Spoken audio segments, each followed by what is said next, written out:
You open up with those, and then you close with your Ronco's Greatest Hits that the audience of 6,000 has paid a lot of money for a charity, Wounded Warriors or whatever it is, to hear. And then you garner the respect of knowing that you came out and you did your stuff, and then you closed off with a huge bang. And I will say one other thing.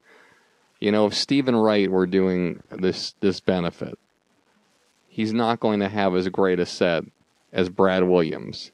But I tell you one thing, poll 100 comedians and ask them which comic that they think is the best comic. And that's not a slight on Brad Williams. Oh, no. If Chris Rock goes on the show and Brad Williams goes on the show, I'm pretty sure that Brad Williams is going to do better by, you know, simulating fucking a chair or whatever it is than Chris Rock is going to do about, you know, black supermarkets and white supermarkets. But who's going to be the one who people are going to look at and say, it's content that's king. Yeah. No matter what, I always want to say this last thing. I'd say it if Brad Williams were here.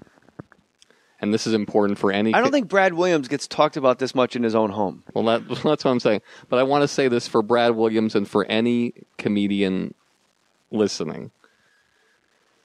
Look at your act. Here's this thing you should do. Take every bit, write it on an index card. Every single bit, and tape it to a wall. Every single bit you do, every single thing from the beginning of time, whatever you have that is your arsenal, put it up there as your a bit. Hour or everything? Your best hour, whatever it is. And then ask yourself who your Mount Rushmore of comedy is, whether it's Carlin, Pryor, Cosby. It could be Chris Rock or whoever it is in your thing. And pretend that they get an uninterrupted hour with you, watching the greatest hour set you've ever had in your entire life. And then take another hour that you pretend, and they're looking through the bits. And which ones would they say to you, man, that's unbelievable. I wish, Carlin would say, God, I wish I'd have written that bit of simulating fucking somebody on a chair, which isn't going to happen. And then analyze how many of the bits you have that your Mount Rushmore of comedy would say, that's an extraordinary bit. And whatever those are, keep them. And the other ones, start weeding them the fuck out, because you're never going to get... Or save them for the next hour. Or save them for the next hour, but you're never going to get the respect you're going to deserve. So, in other words, Brad Williams can kill all he wants, but in the end, it's about content, and it's about extraordinary content. It's not about content that involves, you know, fucking, sucking, drugs, pussy, moisture humor. That's never going to get you menstruation. Humor. That's never going to get... Yes, in a rare instance, like Dice, you know, Dice 24 years ago, or Eddie Murphy opening up with, you know, Ralph Pramden getting fucked in the ass by Art Carney. If Eddie Murphy came into the Improv when nobody knew him now and walked in with that bit, all the comics in the back would say, this guy's a hack. Let me tell you something. If Steve Martin walked in with an arrow in his head today, they would say, who the fuck is this guy? It was a different time. I got to tell you, all that stand-up from that era, in my opinion, the 80s, late 80s, none of it holds up except Carlin's. Like, well, Stephen Wright's hold up. Huh? So Stephen Wright's definitely holds up. On Twitter, I wrote, at JMoore37, what's yours? You got a weird one. Well, I had to do 4. Just tell me what the address 4 is. Barry Cats. Number 4 Barry Cats. And you tweet some inspirational stuff. It's cool. I tweeted, tell me a comic you think sucks. I'll tell you why you're wrong. And the first person out was Cat Williams.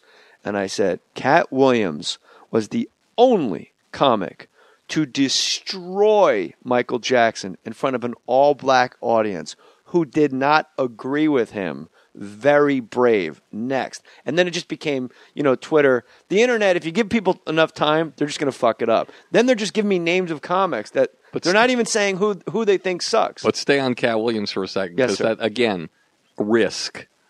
Yeah. It's about risk. Chris Rock, I want to say one other person. Chris Rock, and you know this. First 5 minutes he ever did on stage when he was a teenager at the comic strip. 5 minutes on how Bill Cosby was a racist and Fat Albert was a racist cartoon. Risk. And Eddie Murphy saw him, and he became Eddie Murphy's protege. Eddie put him on specials. The guy was out on the colleges doing 100 colleges. He had 10 minutes. He was going up with a notebook.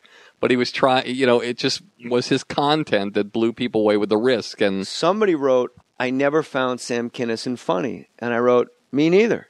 And you would have thought I dropped N-bombs all over the place. But Kinison going, you know why there's no food? Because you don't live where the fucking food is. Like, it was that funny? When you look back, it's a guy in a trench coat screaming. And to me, and look, I know these are Kinison somehow has become the holy grail of comedy, where if you say anything bad about Kinison, you don't know what the fuck you're talking about. Well, I don't think you're saying anything bad. You're just saying, some people like Nine Inch Nails and some people like Steely Dan. That doesn't mean that it's bad. I mean, it's like, to me, Sam's comedy, the great thing about it is when you wrote it down, certain things when you wrote it down, like that joke you just said, if you write it down on paper and you hand it to somebody, they're going to chuckle. Yeah. And then you add the performance level that he gave to each thing and the energy. When people in an audience see you working that hard for them, they love that. They rally around that. When they see a comic sweating from the brow and screaming and whatever, sometimes they love that. And that's what makes Stephen Wright so impressive, because he doesn't appear like he's working that hard. Yet, people come 2,500 at a time and still keep coming to see. I used to be on a softball team, and I worked at a planetarium. We'd play other planetariums in the neighborhood. When we had practice inside the planetarium after hours, our catcher would be under Mercury. Our first baseman would be under Mercury, Mars, and we'd all stretch out under the planets.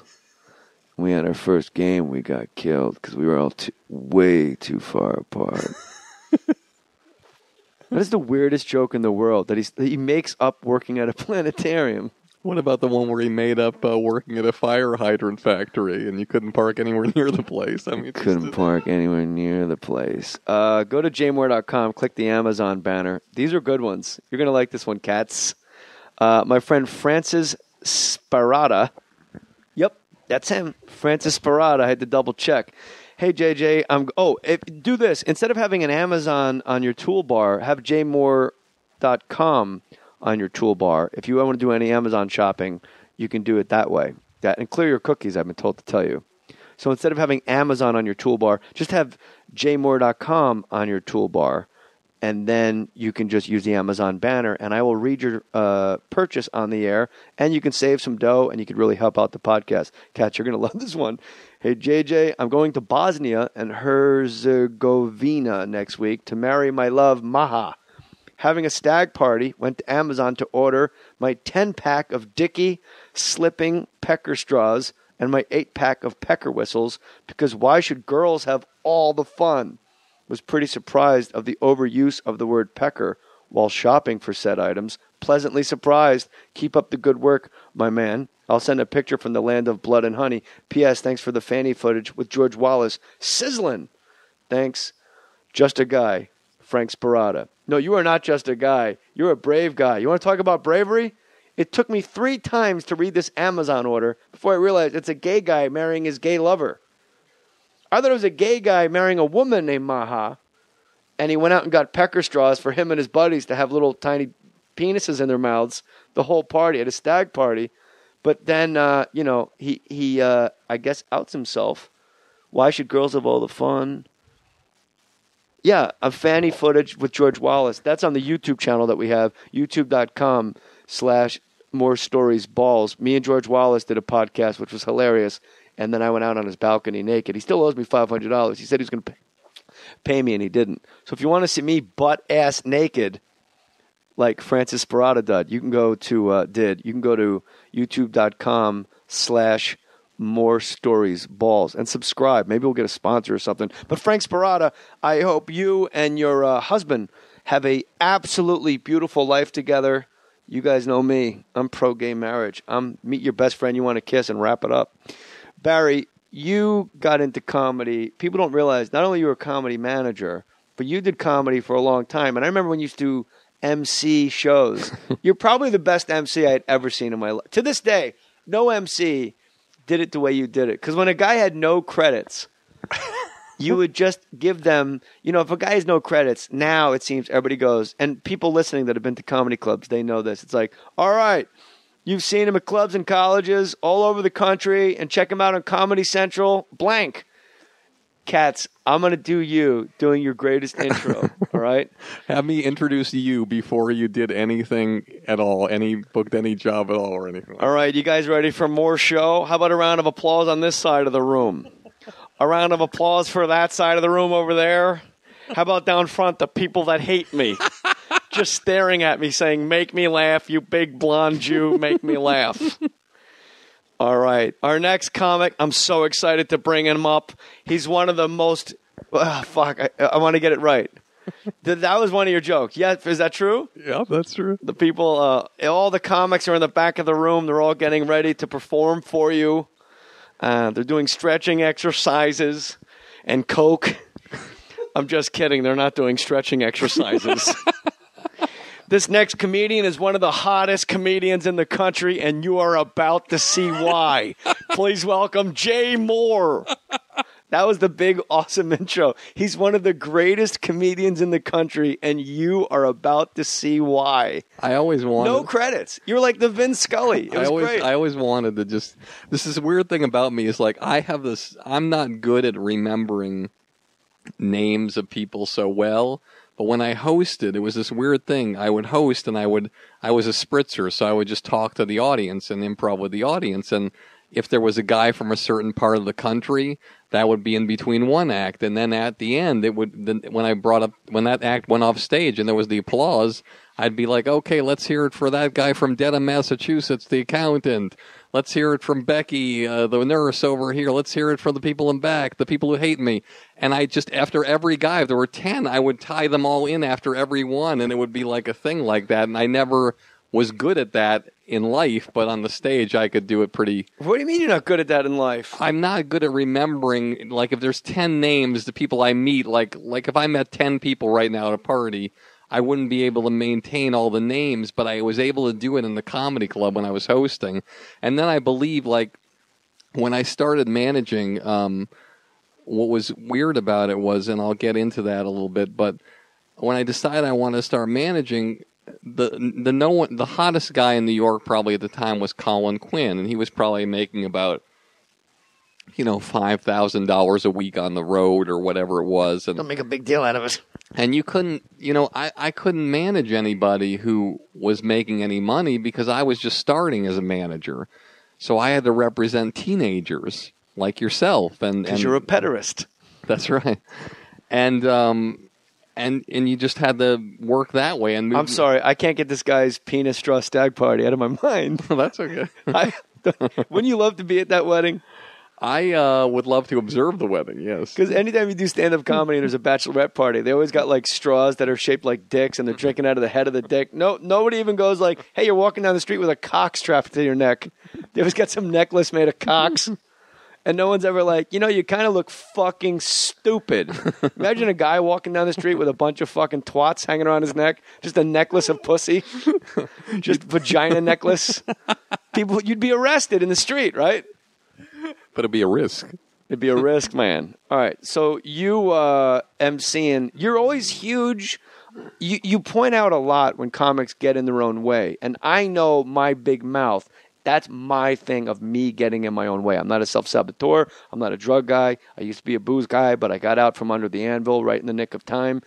But I think I got a pretty good handle on it. I think right now it's smooth sailing from here on out, now that I've been sucking from the corporate teat. Well, on Jay Mohr Sports, Fox Sports Radio. And you joke about the corporate teat, but... Oh, it's delicious. I'm not joking at all. I love sucking from the corporate teat. This is what's fascinating. A boogly. It sounded like a tell, didn't it? I love sucking from the corporate teat. Yes. Merlin. It's fascinating about because the people listening, unfortunately, you're not privy to seeing how the radio station and how it works in the studio, but... One of the things I'm noticing about you, and we always talk about how people have, if they can change certain things, they can really rise. What's happening at the radio station when you're on is unlike anything I've seen you accomplish in my life. And forget about what you say on the mic. Let me rephrase that. Forget about the show itself and the concept of the show. I'm talking about you have a community now. Now, you were always the kind of guy who was, I'm going to do my thing. I'm going to get in my car as fast as I can and drive home.